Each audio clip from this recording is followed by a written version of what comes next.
was going to be a video, the next in the build series, of me doing the Rosette for my guitar, for which I need to bend the inner and outer rings out of the purfling. But due to the problems I had doing this, which weren't insurmountable, I got there, it turned into a bit of an investigation of 3 different types of material. So I'm hoping that by including this as a separate video, it'll give you a little insight into the relative merits of each type of material and might help you with your own builds or your marquetry or whatever it is you're doing with small pieces of wood. So the materials. First up is fibre. Now there are people trying to sell me fibre broadband at the moment. I gather this is a different type of fibre. It's some sort of compressed composite material. I don't exactly know what it is, but I wouldn't be surprised if it's not dissimilar to MDF, but with perhaps a slightly more rubberized glue holding it all together. So that's the first one, fibre. The next one is stained wood. Now, again, I'd like to be a bit more specific about this, but I don't actually know what type of wood it is. It's some sort of white hardwood, and it is stained black. So this was my original material of choice. We'll come back to that one. The final one is ebony. Now, I made this myself. Well, I didn't make the ebony, I cut it to size. Wouldn't it be great if you could grow your own ebony? I cut this to size, and I did a video on how you do that, and you can click here. Yeah, just there I think, to see a video of me doing just that. So first up is fibre, and the immediate question is, how easy does it bend? The answer, incredibly easy. This is a template for the centre hole of the rosette, and we can simply do that. But of course you can see the drawback of doing it this way is that unless it's being held down, it just springs back again. It will bend permanently. As you can see, I've put a permanent bend in there, and you can actually do this sort of bending and put a permanent bend into it. So it is very usable in that sense, but unless you've got it bent properly to the final radius, you've got to make sure this is clamped down when you're gluing, or stuck down, whatever way you're doing it. Personally, I'd prefer it if it was permanently bent to a radius, and to be honest, you can do that and you don't need heat. This is incredible stuff. I don't know what glue they've used to create the composite material, or whether it's heat stable. Actually, what I might do, shall I put this in at the end of the video? I will have a go with the bending iron just to see whether it will stand the heat and bend permanently. But to be honest, I don't think you really need to use heat to bend it, because it's so flexible. You just could, I mean, you could almost put this in a fret bending jig and just create a permanent bend in it that way. See there? So, fairly ideal. It's a composite, and I'm a bit of a snob in that it almost feels like I'm using MDF on my guitar. I don't really think I should have such feelings, but I don't know. This is supposed to go on the edge of the sound hole, and it needs to be fairly hard wearing, and I think it probably is fairly hard wearing. There's probably no good reason why I shouldn't use this, but ultimately I think ebony is maybe a better choice for my personal snobbishness. Maybe. Anyway, that's fibre done with. Next one up is the wood purfling, and this you definitely need to bend on an iron or it will break. So let's go and do this stained white wood.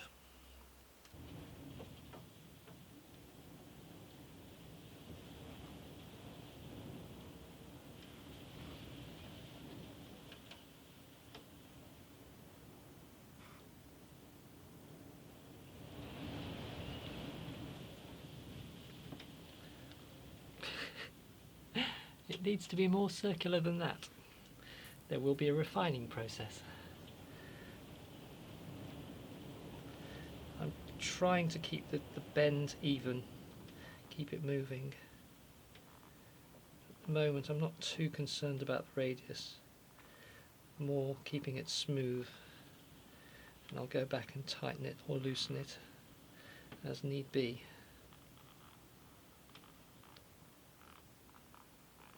This bends very, very quickly because of course it's so thin.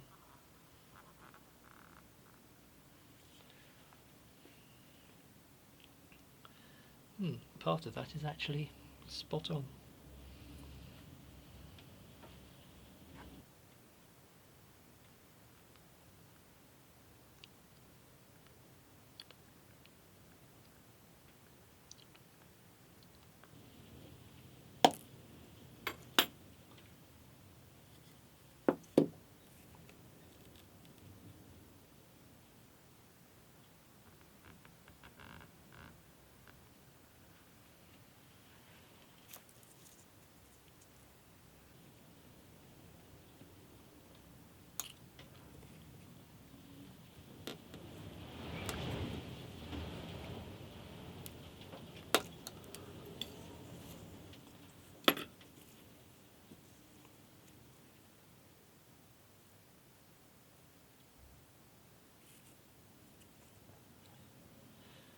I'm happy with that for now because the curvature is greater than at any part of the circle, so it will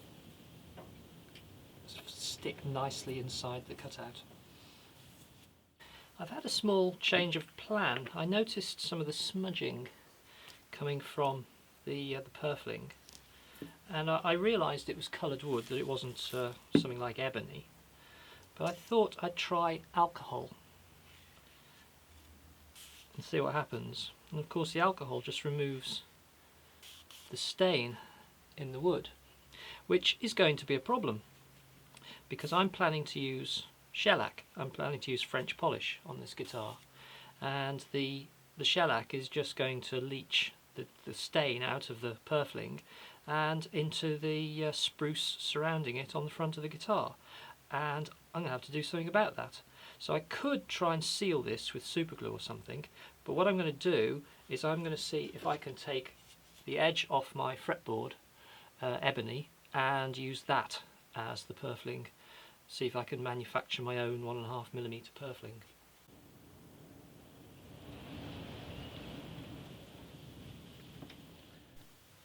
And so to bend the ebony, I don't know how difficult this is going to be, but we'll see. Actually, it might be quite difficult because there's a crack in this which I've filled with super glue. I don't know whether the crack extends into this piece. It was around here. I can just see where the super glue whitened when it's set, but I don't know whether the crack extended into this side because this is the other half of a piece that cracked. This might be intact, we might be okay. It's the one that I'm going to use for the larger diameter ring has the crack proper in it. So bending super glued ebony, not the greatest recipe for success.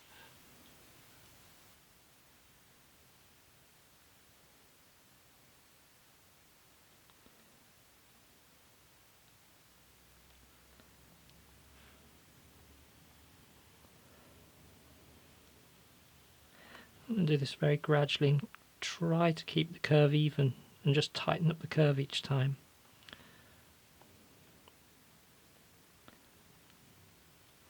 I'm just very slowly drawing the wood across the iron.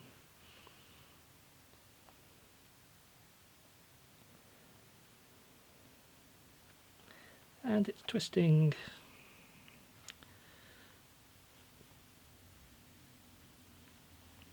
Yeah, I've not kept that straight.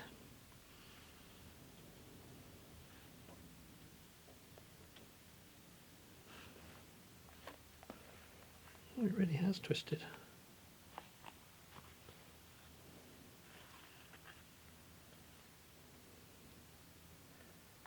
Yeah, this is tending to spiral, which may be the nature of the beast. That's spiraled completely. I think it's just following the natural grain direction. So I've got to get the spiral out of this. Not easy, this.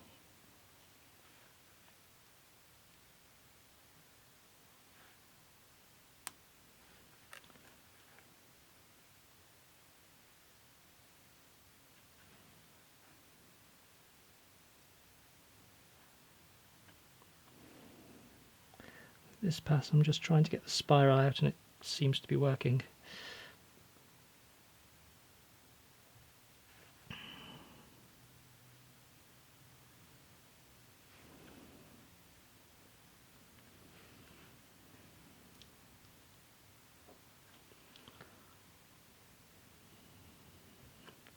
It's very hot on my fingers, unsurprisingly. That's better. Now I've just got to tighten it up. It's very difficult to get the ends. I've only given myself 10mm because I haven't got much ebony to work with, and I need some straight pieces for the spokes of the rosette. And it's not easy to get a proper bend in the ends. I think we're there for that one. Yeah, this is becoming a little bit hot on my fingers.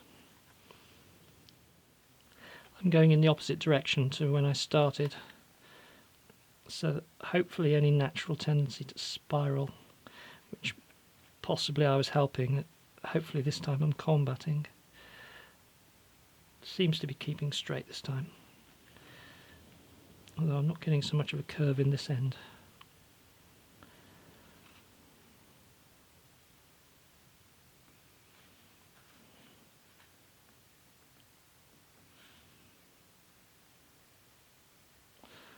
I'm just trying to make sure I've got bend in the ends, because the ends are dead straight at the moment. So clearly I've got to get it a lot tighter, but it is fairly even. So that's what I'm aiming for, a nice even curve all the time. Just keep easing it in, and hopefully we'll get there.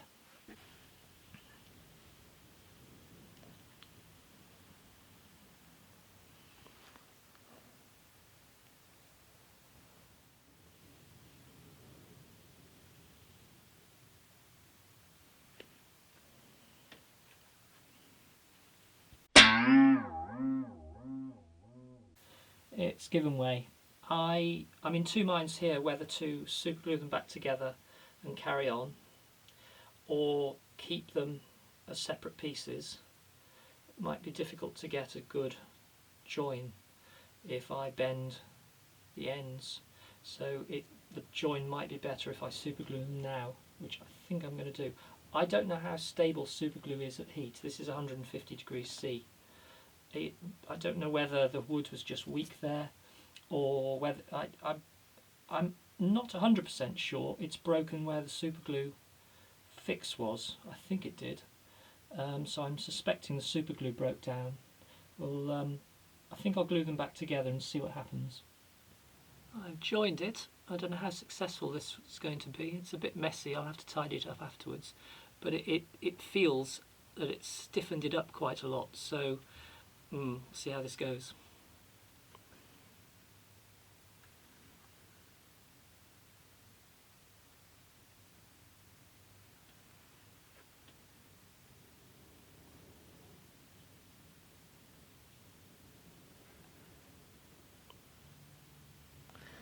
I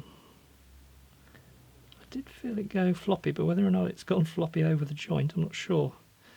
The joint might stay fairly straight. I suspect will be the case. The joint's holding though.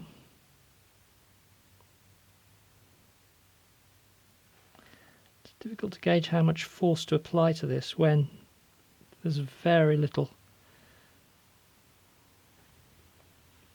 stiffness in it. It's not something you can push against and gauge, because you can push all you like. It's very big.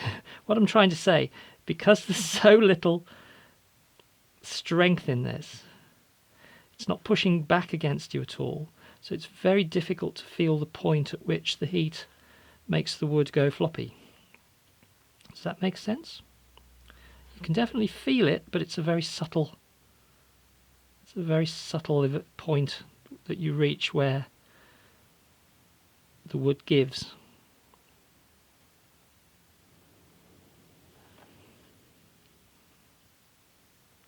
You've got to make sure you don't force it before that point, otherwise it will crack. Although the crack that I have had was already there. So I've had a modicum of success so far. Just got to put more of a curve around where the join is.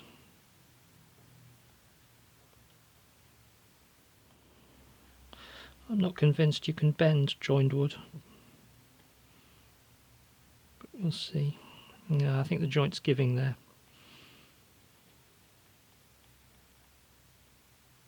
Oh, in fact it's broken in a different place. I've done a little bit of cleanup, and yeah, I think it's okay.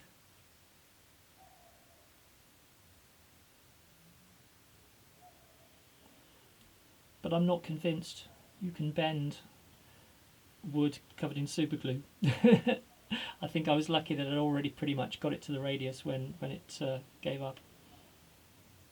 But I think it's okay. It's not ideal having to repair cracked ebony as you're as you're bending it, but it does seem to be properly radiused now. So will I get the same problem with this strip? This is the one that I feared the most, actually.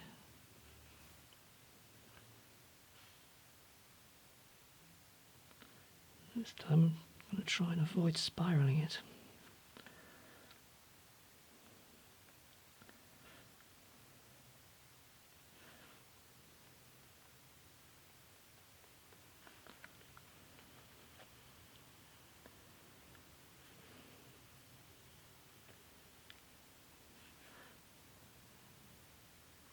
I'm just coming to the superglue part.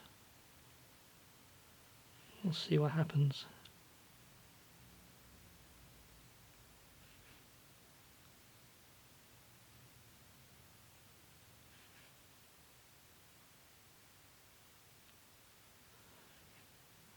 I'm right over the superglued part now.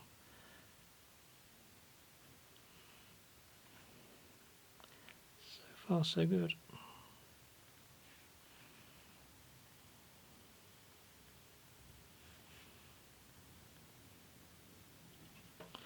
Does want to spiral though.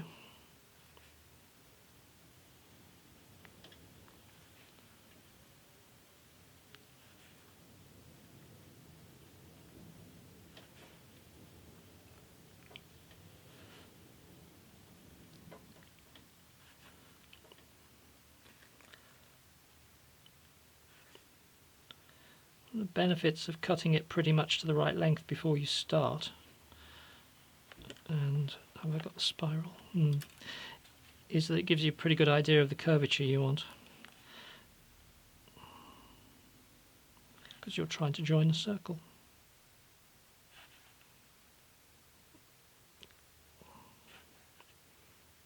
I may have just done this in one go.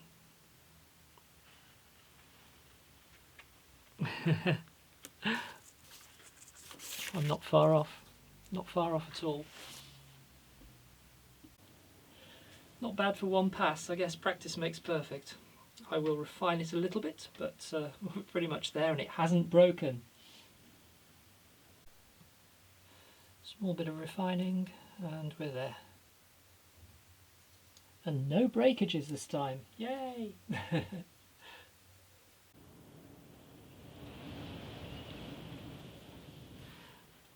Right, this is the fibre purfling. You don't need heat to bend it, because it does have a breaking point,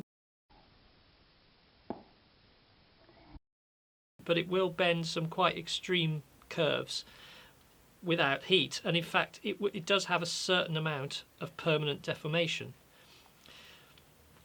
But will heat damage it? This is what I want to know. Can you use heat to permanently bend it to tighter shapes so that it doesn't have that tendency to flip back? I think the answer is yes, it works.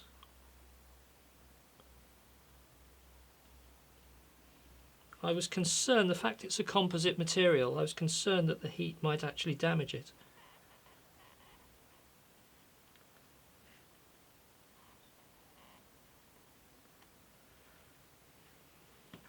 But there's your answer. You can get quite a tight permanent deformation, and it does not appear that the heat damages it.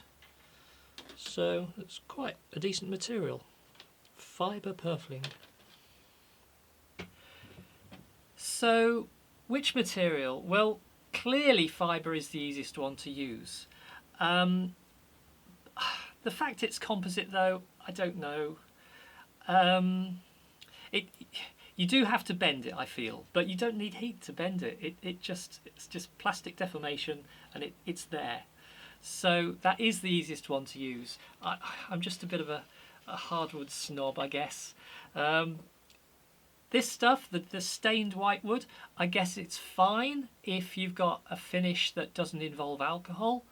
But if you're using French polish, that's not going to work. You've got to seal it somehow. I don't know whether you could coat it in super glue or something, but I don't know. Even if you coat it in super glue, you're going to have to rub back.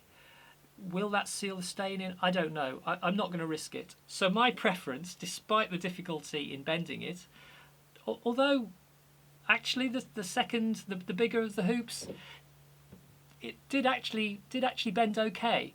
I got it pretty much first time, nailed it. Ebony, I think, is my favourite, and it's sort of, it's nice in a way that it's the same ebony that I'm using for my fretboard. So if you like, the whole thing's come full circle. And that's a really bad pun to end this video on. So I'll see you in the next one. Bye!